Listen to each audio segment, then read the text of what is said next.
네, 안녕하십니까. 저는 한국생산성본부 ESG 컨설팅센터 오범택 센터장입니다. 근본 시간은 공급망 ESG 관리와 대응이라고 하는 주제로 살펴보도록 하겠습니다. 최근 한 조사에 따르면 2023년 가장 큰 화두라고 하면 단연 공급망 ESG라고 하는 부분, 공급망 실사에 대한 부분이 떠올랐다라고 할 수 있고요. 그런데 국내 대다수 기업, 특히나 협력사, 우리 중소중견기업 같은 경우에는 이에 대해서 별도의 고려를 하지 않고 있다라고 대응한 기업이 47%에 이른다라고 할 수 있습니다. 근본 시간은 이 공급망 ESG 중에서 가장 큰 화두가 되고 있는 EU 공급망 실사법에 대해서 잠깐 살펴보겠습니다. 그리고 이 공급망 실사법에 대응하기 위해서 대기업을 비롯한 우리 중소 중견기업들이 어떻게 대응해야 되는지에 대해서 살펴보고, 그리고 이 연장선상에 있는 분쟁 광물에 대해서도 같이 살펴보도록 하겠습니다.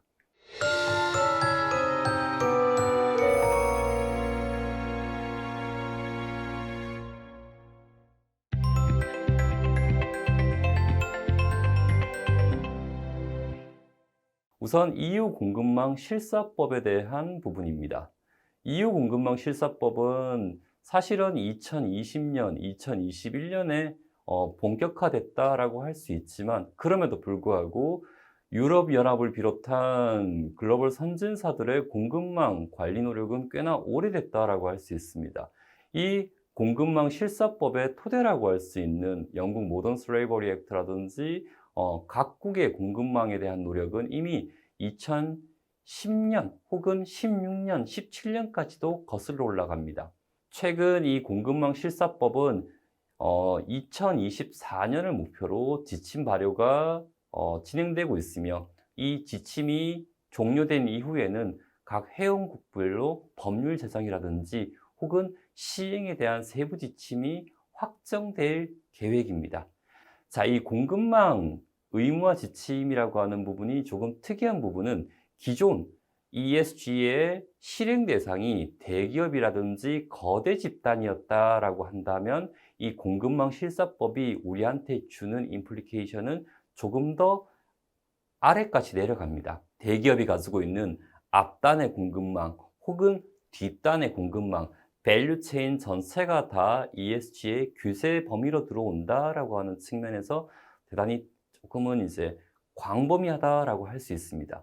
그렇기 때문에 여전히 논란의 여지도 많습니다. 어떤 부분까지를 우리가 밸류체인의 범위에 넣어야 할지, 그리고 실사 법안의 대상은 누가 될지에 대한 부분입니다. 자, 공급망 이 의무화 법안 같은 경우에는 총 32개 조항으로 구성되어 있습니다.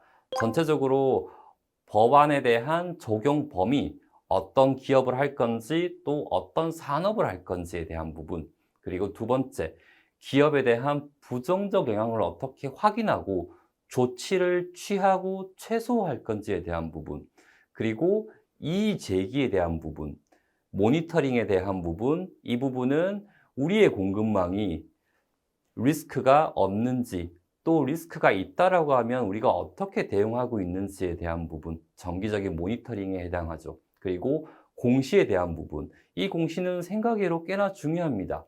ESG는 정량 데이터도 있겠지만 수많은 정성 데이터로 구성되어 있습니다. 그렇기 때문에 신뢰성을 확보하기 위해서는 공시와 검증을 요구하는 부분이 있으며, 공급망 실사 의무화 법안 또한 이로부터 자유로울 수는 없습니다. 그렇기 때문에 대기업들 혹은 이제 이와 관련된 중소중견기업들 같은 경우에는 매번 이 공급망과 관련된 실사, 접근법, 코드 오브 컨덕, 이 행동 강령에 대한 준수 여부와 어떻게 모니터링 하는지에 대해서 공시하기를 요구하죠. 그리고 가장 이제 논란이 되는 부분은 위반 시 제재에 대한 부분입니다.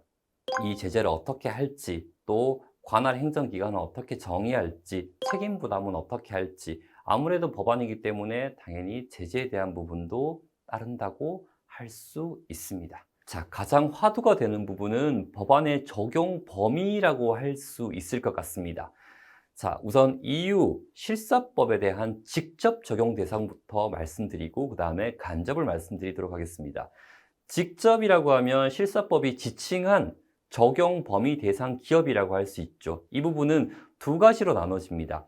첫 번째는 영내 유럽연합 내에 사업장을 가지고 있는 기업입니다. 이때 사업장이라고 하면 두 가지가 있습니다. 첫 번째는 마케팅이라든지 기타 목적으로 설립된 그런 법인이 있을 거고요. 두 번째는 공장을 가지고 있는 생산법인이 이에 해당될 겁니다. 또 하나는 역외죠. 역외 같은 경우에는 역내에서는 생산활동이라든지 별도의 활동이 이루어지고 있진 않지만 그럼에도 불구하고 유럽연합으로 재화와 서비스를 공급하는 기업이라고 할 수 있습니다. 역내 기업 같은 경우에는 250인 초과 혹은 전 세계 매출이 4천만 유로를 초과하는 기업 혹은 500인 이상 및 전 세계 매출이 1.5억을 초과하는 최종목 기업이 이에 해당된다라고 할 수 있고요. 역외기업 같은 경우에는 역내 매출 4천만 유로 초과, 전 세계 매출 1.5억 유로 초과, 혹은 직원 수가 500명 이상, 혹은 역내 매출이 4천만 유로 및 전 세계 매출 1.5억 유로 초과하는 최종목 기업이 이에 해당된다라고 할 수 있습니다. 살펴보면 역내보다는 오히려 국내 기업 같은 경우에는 역외라고 하는 부분이 훨씬 더 많은 기업이 이에 해당된다라고 할 수 있습니다. 자, 그럼에도 불구하고 이는 단정할 수 없습니다. 왜냐하면 기업들이 유럽으로 진출하는 형태가 너무나 다양합니다. 어떤 싱글 기업 하나가 유럽으로 진출하는 사례도 있겠지만 몇 개 그룹 클러스터로 묶어서 또 유럽으로 진출하는 경우도 있고 매우 다양합니다. 이 부분은 우리가 유럽에 어떤 방식으로 진출하는지 대기업 같은 경우에는 이를 먼저 모색하시는 것이 가장 합리적일 것 같습니다. 자, 또 하나는 그러면 우리 중소중견기업들 같은 경우에는 이 법안에 적용받지 않는가라고 했을 때는 사실 직접 적용 대상은 아닙니다. 역내, 역외 아마 다 아니실 겁니다. 하지만 내가 가지고 있는 기업 사이즈라고 하면 임직원 수와 또 하나 매출액이라고 할 수 있겠죠. 이 부분이 저기에 해당되지 않고 내 직접 매출 발생이 유럽에서 발생되지 않는다라고 해서 사실은 손 놓고 있을 수는 없습니다. 말씀드렸죠. EU 실사법이라고 하는 부분은 그 대기업이라든지 거대 집단의 공급망, 앞단 혹은 뒷단 모두를 다 포괄한다라고 지금 명기하고 있습니다. 이 부분이 최종 법안에서는 어떻게 나올지 모르겠지만 지금은 우선 그렇습니다. 그렇다라고 하면 내가 가지고 있는 그 1차 고객사, 2차 고객사가 유럽 시장에 진출한다든지 이에 대한 영향을 받는다라고 하면 우리는 간접 실사 범위에 들어가게 됩니다. 이 부분 때문에 이 EU 실사법이 굉장히 파괴력이 있다라고 할 수 있죠. 그래서 반드시 내 기업 사이즈가 직원 수, 매출이 조금 작다라고 하는 것보다 오히려 더 중요한 거는 내가 어떤 산업군에 속해 있다라고 하는 부분이 훨씬 중요하다라고 할 수 있습니다. 내 기업이 너무나 기업이 영세하세요. 근데 그럼에도 불구하고 화장품이라든지 의류라든지 기타 뭐 식품이라든지 이 업종에 밸류체인상에 물려 있다라고 하면 우리는 준비하셔야 될 대상이 맞으실 것 같습니다.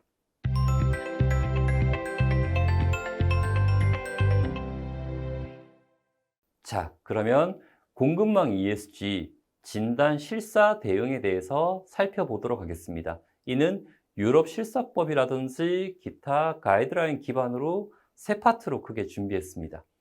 자, 첫 번째는 협력사 ESG 기준에 대한 정립이라고 할 수 있습니다. 자, 이 부분은 대기업과 중소, 중견기업 모두에 다 해당된다라고 할 수 있습니다. 자, 이 부분은 내가 어떠한 기준으로, 어떠한 방법으로 EU 관련된 실사법에 대응하기 위해서 협력사 ESG 관리 기준을 정립하겠다라고 하는 커밋먼트라고 할 수 있습니다. 그리고 이 부분은 기업이 내세우는 공식적인 커밋먼트이자 또 하나는 관리 가이드라고 할 수 있습니다.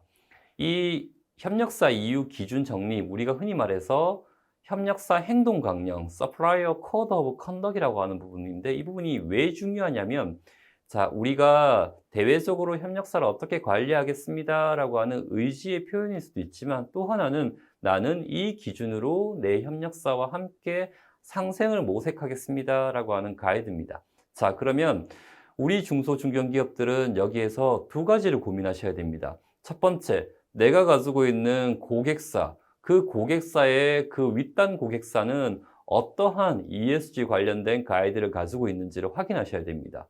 자, 무분별하게 다른 모든 가이드가 좋다라고 해서 ESG를 시작하시는 게 아니라 가장 합리적인, 특히나 중소중견기업들한테 가장 합리적인 방안은 나의 고객사, 나의 고객사에 대한 고객사, 그리고 내 산업군에서 ESG가 어떻게 이루어지는지 그 쥐렛대가 아마 협력사 행동 강령이 될 것 같습니다.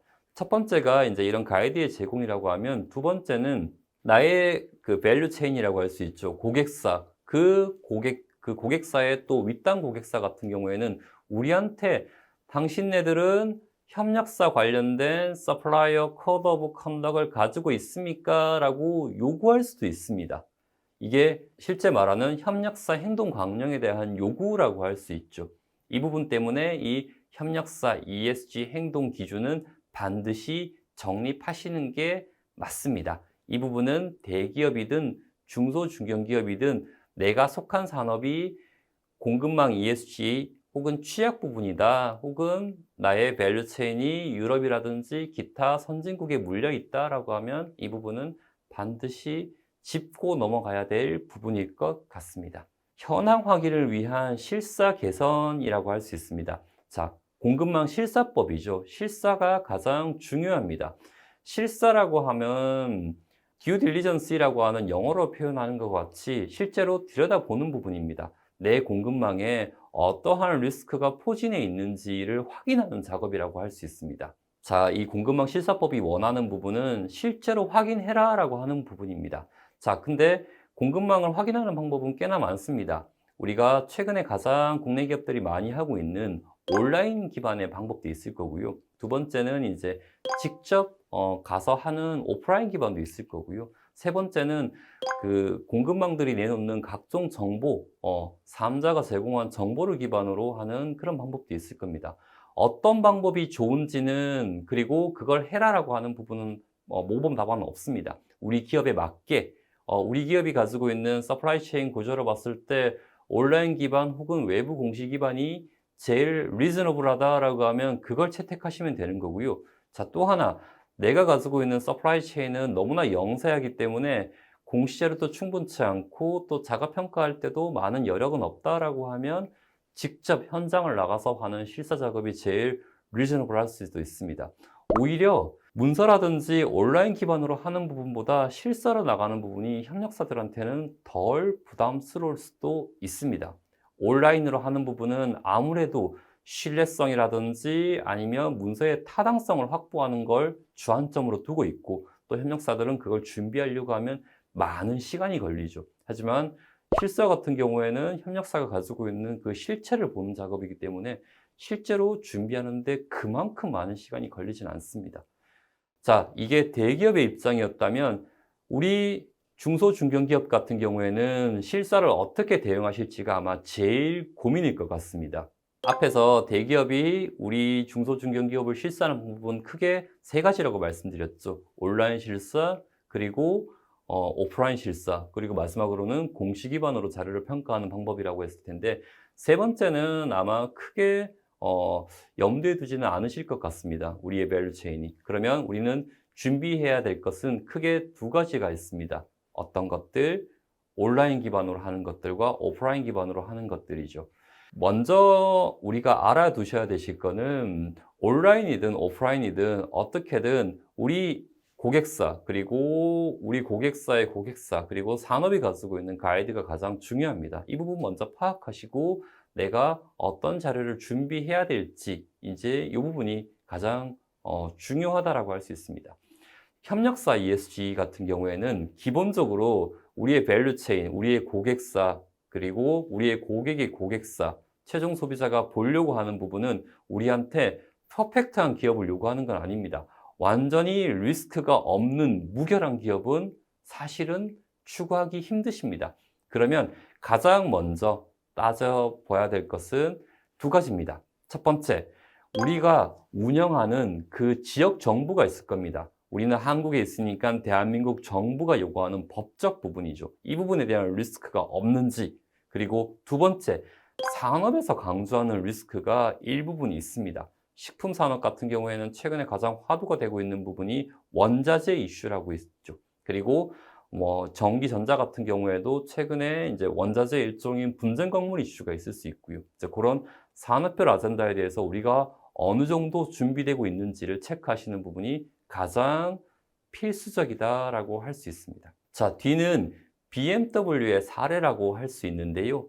이 부분이 가장 포멀한 모델이라고 할 수 있습니다. 위험을 식별하고 서면 평가를 하고 그리고 현장 실사까지 이루어지고 또 이 BMW를 비롯한 주요한 산업 같은 경우에는 시정 조치 이후에 미이행 시 계약을 종료한다든지 계약에 영향을 주는 방식을 취하고 있습니다.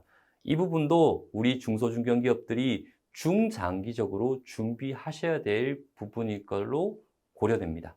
여기 TSMC 같은 부분은 실사에서 끝나지 않고 실사 이후에 조금 미흡한 기업이 있다. 혹은 이제 개선의 여지가 필요하다라고 하면 애뉴얼리하게 트레이닝 프로그램이라든지 아니면 아카데미를 열어서 인식도를 개선한다든지 혹은 기타 테크니컬 프로그램까지 지원하는 부분도 염두에 둘 수 있습니다.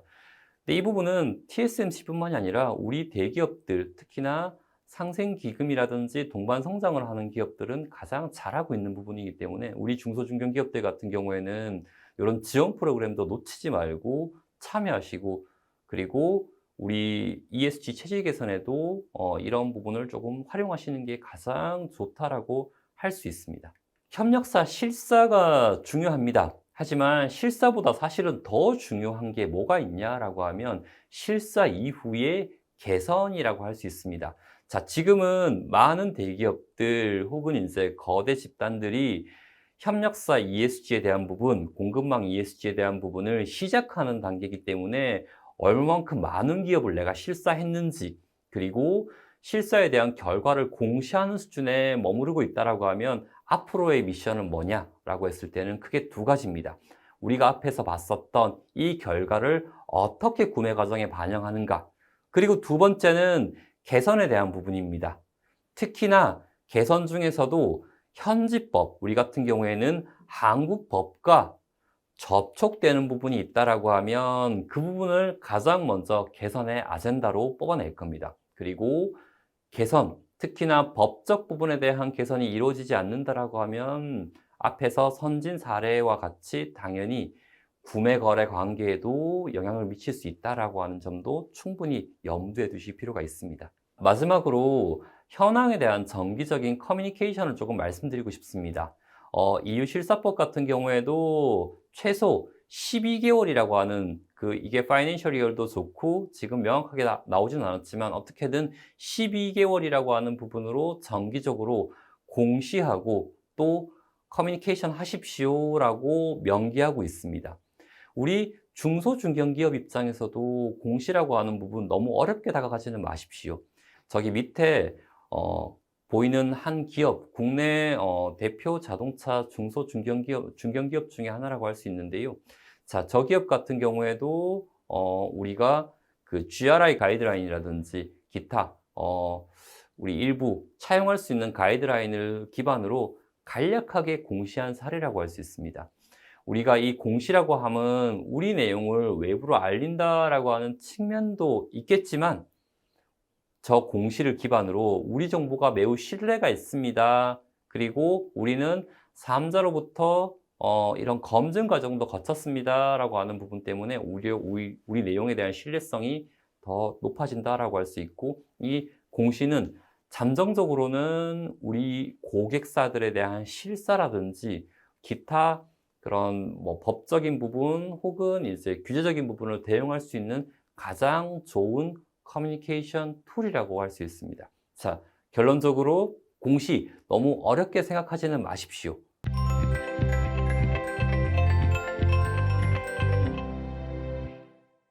마지막으로 분쟁 광물 현황과 대응 방안입니다.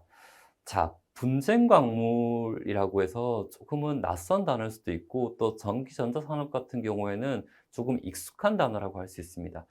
이 파트에서 말씀드릴 부분은 사실은 광물에 너무 집착하지 않으셨으면 좋겠습니다.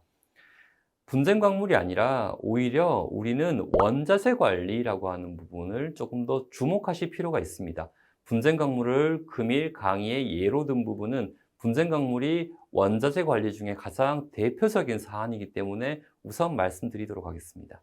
이 니켈에 대한 환경오염 이슈라고 되어 있습니다. 니켈 같은 경우에는 사실은 전통적인 분쟁 광물은 아니었습니다.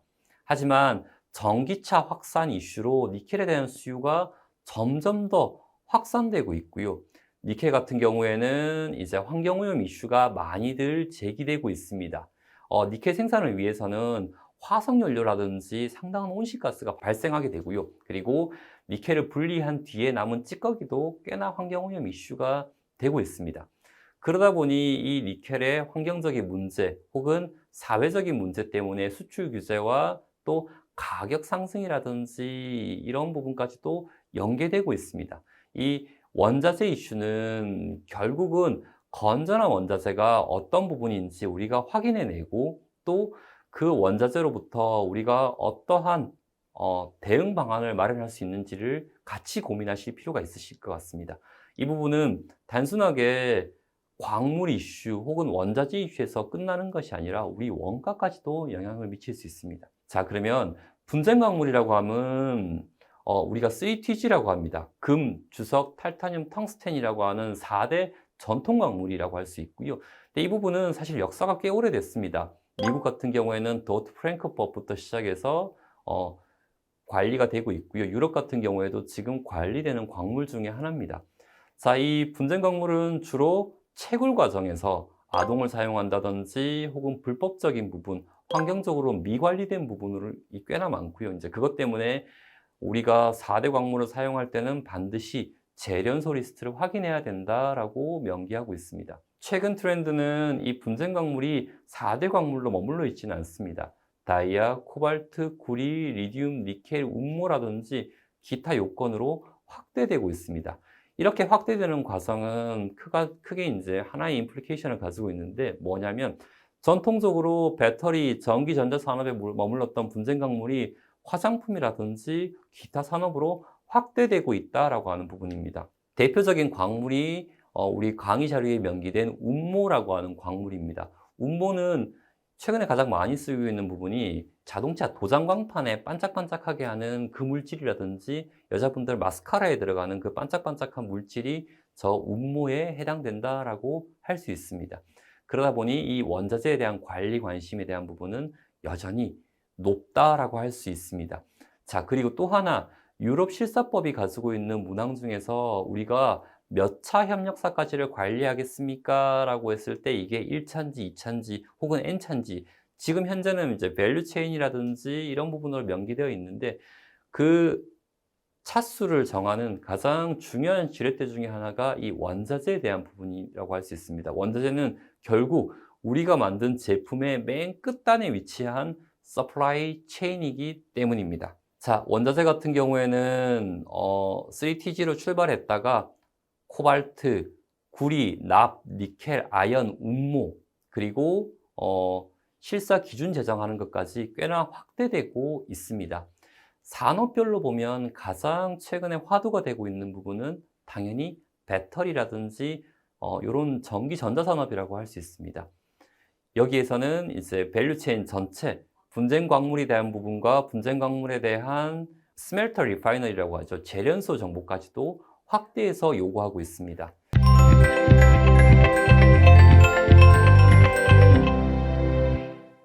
네, 오늘 강의의 핵심 정리입니다. 자, EU 실사법은 생각보다 많은 임플리케이션을 가지고 있습니다. 첫 번째는 EU 실사법은 기존의 ESG에 대한 주체가 대기업과 거대 집단이었다라고 하면 이 부분은 우리 중소중견기업까지 파급력이 있다라고 할 수 있고요. 그리고 우리 중소중견기업들이 속한 산업이 혹은 내가 만들어내는 제품에 대한 지향이 유럽과 관계 있다라고 하면 직간접적 영향을 미칠 수 있다라고 판단됩니다. 자, 두 번째, 공급망 ESG를 펼치기 위해서는 이 공급망 ESG의 근간이 되는 코드 오브 컨덕, 행동 강령이라고 할 수 있죠. 그리고 실사, 그리고 대외 공시까지도 추진할 필요가 있다라고 판단되고, 우리 중소중견기업이라고 하더라도 이 대외 공시에 너무나 많은 재원과 이제 시간을 쏟아야 된다라고 하는 강박은 갖지 마시고, 그냥 간단하게 GRI 기준으로 공시할 수 있다라고 하면 그것도 더할 나위 없이 좋다라고 판단됩니다. 마지막으로 원자재와 분쟁 광물입니다. 저희가 판단하기로는 향후 이 원자재와 분쟁 광물이 아마 공급망 관리에 가장 최첨단의 이슈가 될 것이다라고 판단됩니다. 왜냐하면 저희가 오늘은 수많은 원자재 중에서도 분쟁 광물, 왜냐하면 이 부분은 잠재 이슈가 아니라 현재 이슈이기 때문에 먼저 좀 다뤄드렸고요. 이 부분뿐만이 아니라 뭐 식품업계에서의 팜이라든지 혹은 뭐 토마토 이슈라든지 뭐 면화 이슈라든지 이 부분 상당히 많은 산업이 이 원자재와 관련되어 있기 때문에 여전히 원자재 관련된 부분 여전히 신경 쓰셔야 되고, 또 하나 우리가 분쟁 광물을 쓰고 있다, 그리고 분쟁 광물뿐만이 아니라 책임 광물을 쓰고 있다라고 하면 반드시 그 분쟁과 책임 광물을 관리하는 재련소 리스트 확보가 필수적이다라고 할 수 있습니다. 네, 금일 강의는 여기서 마치겠습니다. 감사합니다.